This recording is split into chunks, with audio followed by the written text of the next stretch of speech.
MSP Films, Meenapur. बोल बम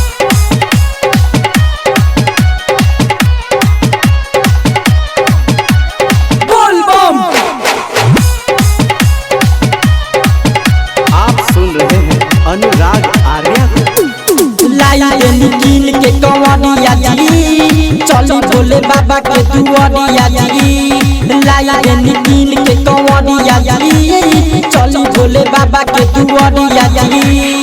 सपरा पहरली गेरुआ रंग चलिए राजा जी कंवरिया के संग आ कान्हा कांवर धली बलम बोली बोल बम बोल बम। भगत में महरन रही हरदम बोली बोल बम बोल बम। भगत में महरन रही हरदम बोली बोल बम। लाई निकील के कंवरिया जी चली भोले बाबा के दुआरिया जी।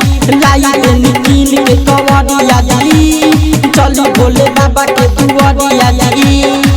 Recording by MSP film Minapur.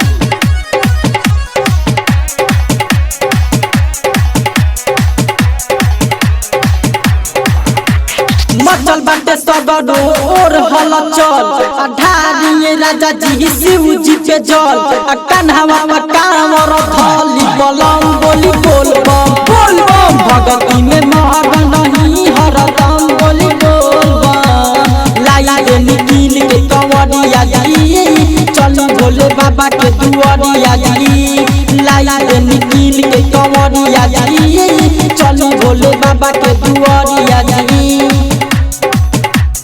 बोल बम बोल बम बोल बम बोल बम बोल बम बोल बम बोल बम बोल बम बोल बम बोल बम।